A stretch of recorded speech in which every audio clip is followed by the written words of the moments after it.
Hello everyone, welcome back in class. आज के हम वीडियो में लेकर आए हैं डेवलपमेंट चैप्टर के एनसीईआरटी क्वेश्चंस, जो कि हमने लास्ट वीडियोस में हमने डिस्कस किया था डेवलपमेंट चैप्टर को।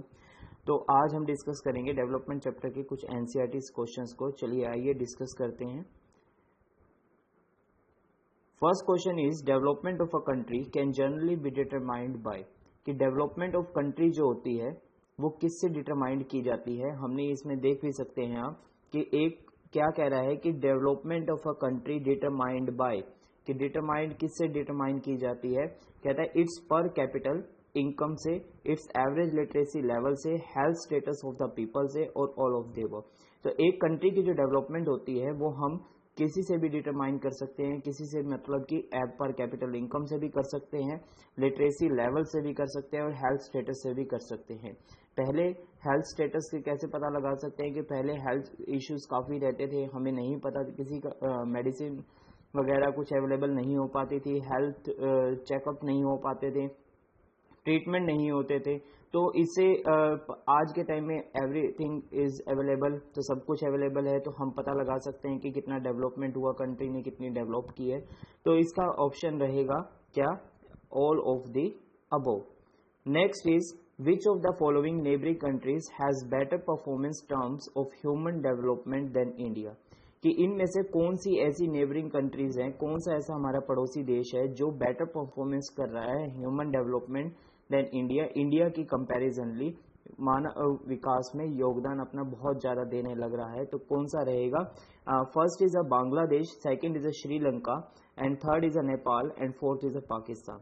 तो इसमें ध्यान से सुनने वाली बात है कि उसकी वो बात कर रहा है कि नेबरिंग कंट्रीज कौन सी है, नेबरिंग कंट्रीज की बात कर रहा है। नेबरिंग कंट्रीज क्या है, नेबरिंग कंट्रीज जो है वो इसमें क्या रहेगी, Sri Lanka is the right answer. तो श्रीलंका जो है इसका आंसर रहेगा।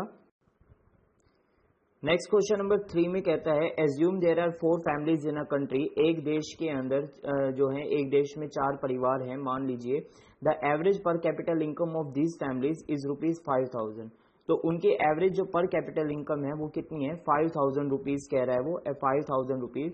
If the income of 3 families is ₹4000, यदि 3 परिवारों की इनकम जो है वो 4000 पे, 7000 पे और 3000 पे है, मीन्स 3 फैमिलीज की आपको इनकम दे रखी है। तो what is the income of the 4th family, तो 4 फैमिली जो 4th फैमिली है उसकी इनकम क्या रहेगी।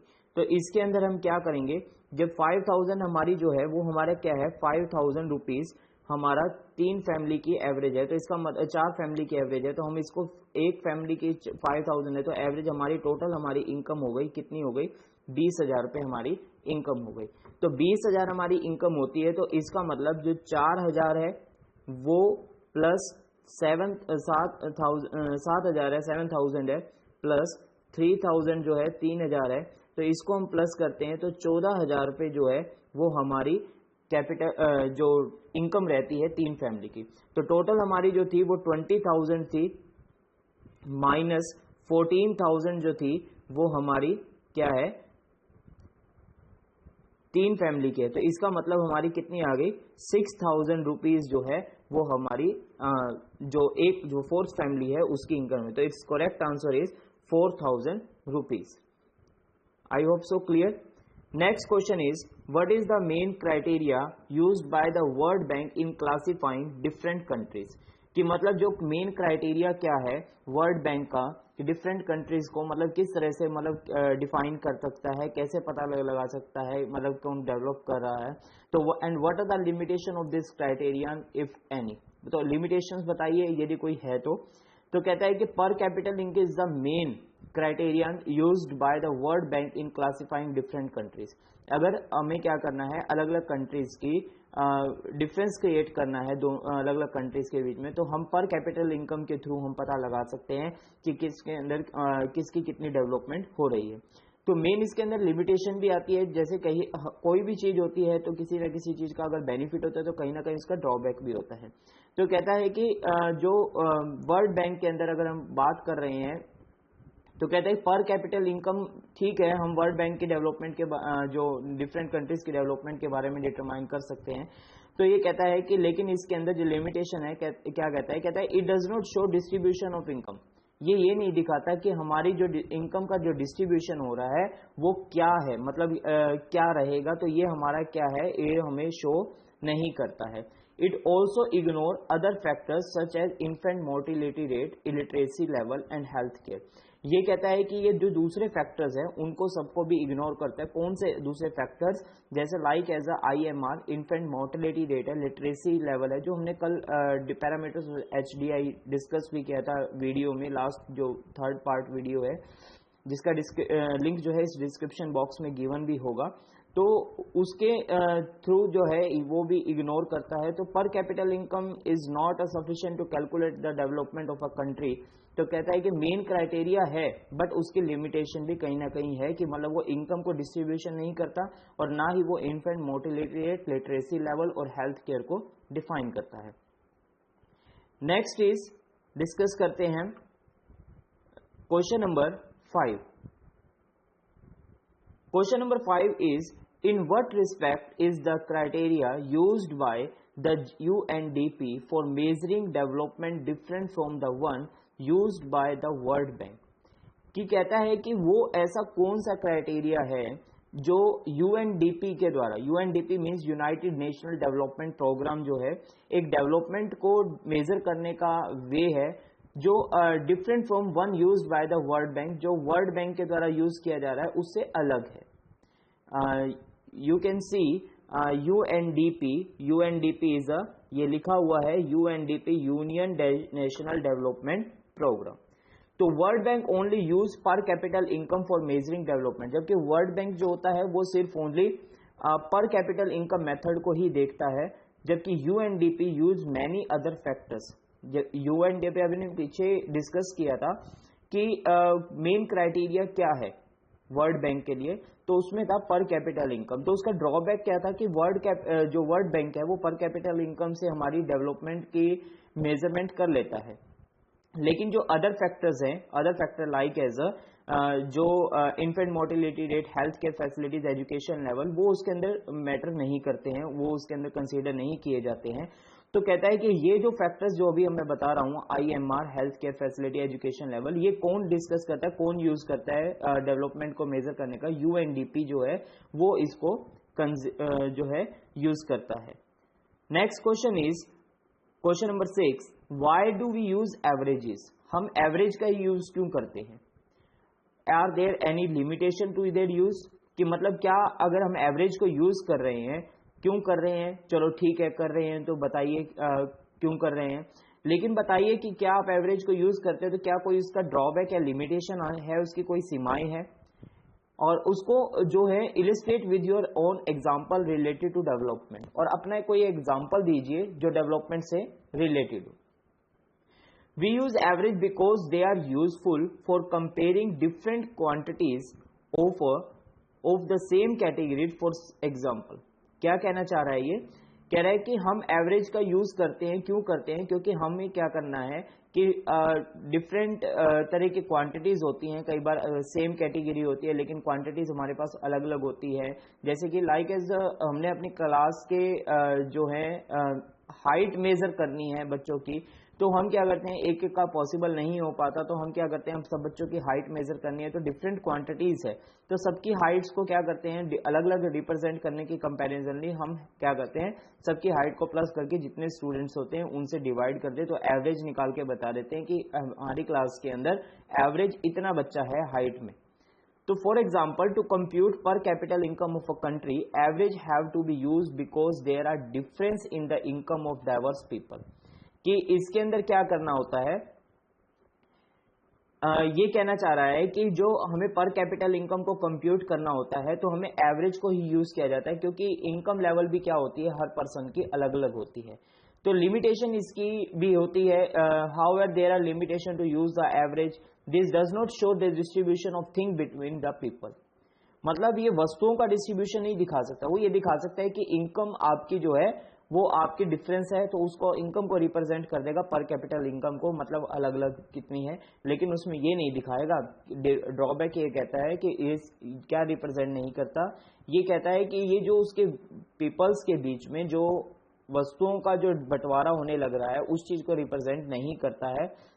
For example, if a country has high per capita income, then we cannot say that the citizen living in the country are very rich. मतलब हमें मान ले कि कोई कंट्री है उसकी पर कैपिटल इनकम बहुत ज्यादा है, लेकिन हम ये नहीं कह सकते कि वो क्या है सभी सिटीजन वहां पर रिच है, अमीर है, because we are not knowing about the distribution of wealth in that country. हमें यही नहीं पता कि उनका वेल्थ का कितना डिस्ट्रीब्यूशन हो रहा है। तो some people might be richer while other people are very poor in that country. तो कहते हैं कुछ पीपल्स जो होते हैं वो क्या हो सकते हैं, रिचर भी हो सकते हैं, अमीर भी हो सकते हैं, तो कुछ क्या हो सकते हैं, गरीब भी हो सकते हैं। तो next question is question number 7। Kerala with lower per capital income has a better human development ranking than Punjab.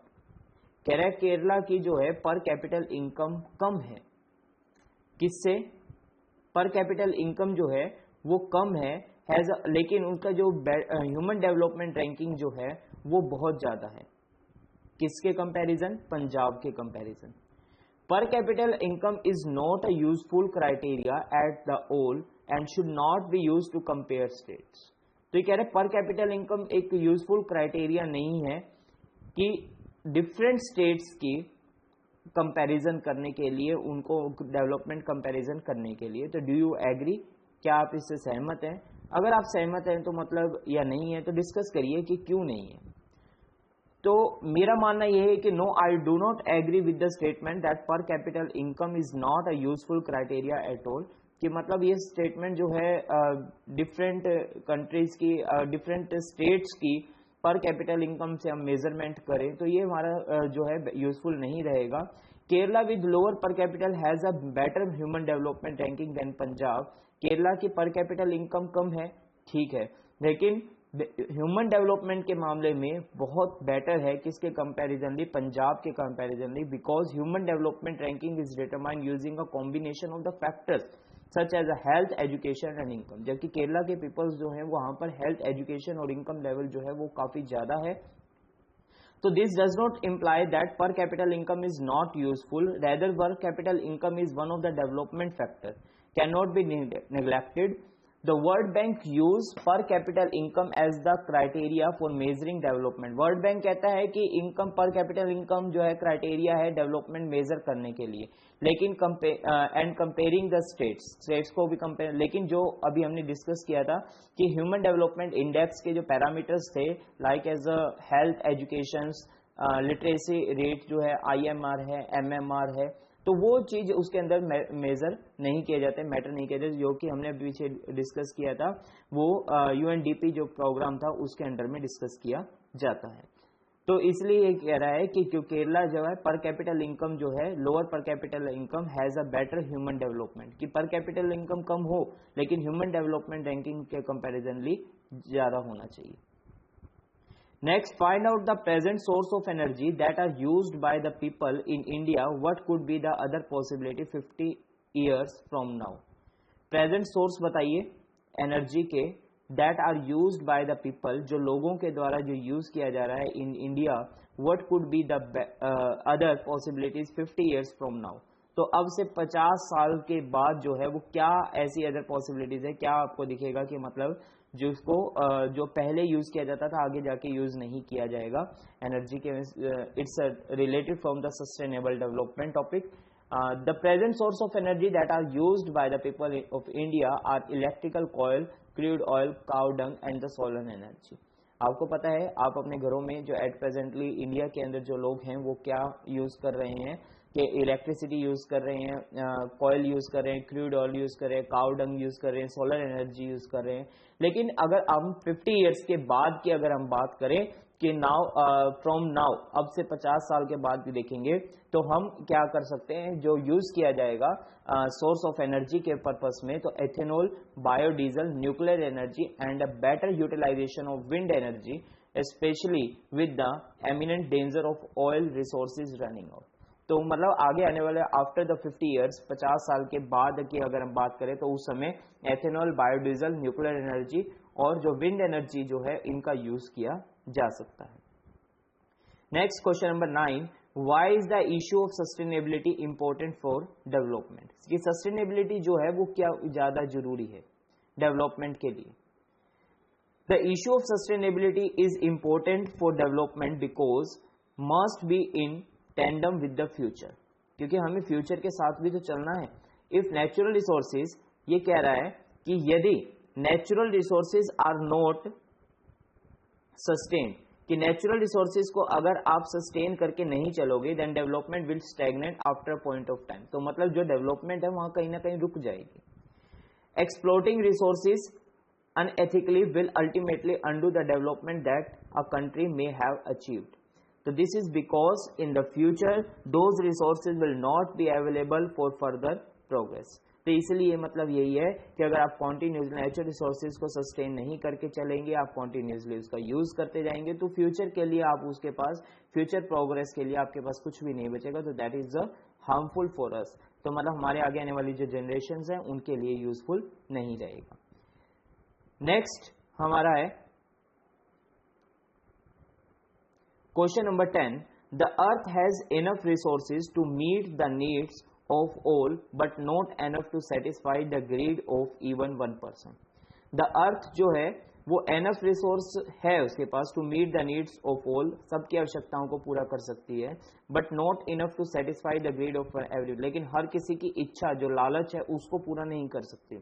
तो how is this statement relevant to the discussion of development. तो डेवलपमेंट से रिलेटेड कैसे है. द अर्थ हैज इनफ, तो अर्थ के अंदर क्या कह रहा है, कहता है कि अर्थ के पास इनफ रिसोर्स है किसके लिए, नीड्स को पूरा करने के लिए,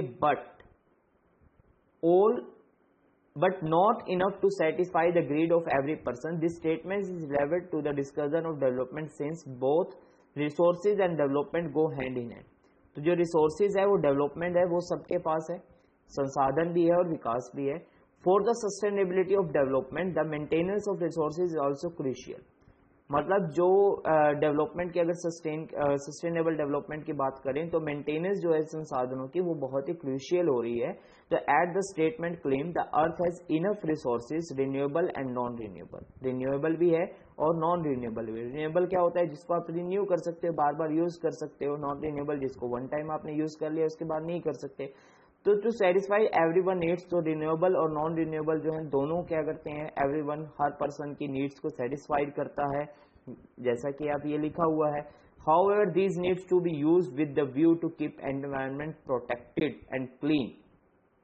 तो कहता है फिर भी, मतलब कहता है कि however these needs, जो ये needs हैं, जो आवश्यकताएं हैं, to be used with the view to keep, मतलब हमें environment को protection के लिए भी देखना चाहिए और clean, मतलब उसको साफ सुथरा भी रखना चाहिए, जिससे बैलेंस ऑफ प्रोडक्शन और मेंटेनेंस जो हो वो और शॉर्टेज जो है उनको अवॉइड किया जा सके.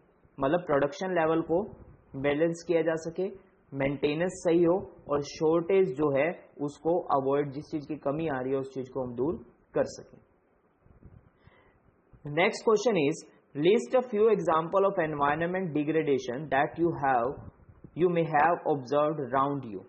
मतलब जो एनवायरनमेंट डिग्रेडेशन हो रहा है तो उसके कुछ ऐसे जो आपके आसपास जो होने लग रहा है, जिससे आपको ये लग रहा है कि पर्यावरण का जो है जो पर्यावरण खराब होने लग रहा है, हमारा एनवायरनमेंट डिग्रेडेड हो रहा है, तो कौन कौन से ऐसे एग्जांपल्स हैं जिससे हमारा एनवायरनमेंट डिग्रेडेशन हो रहा है.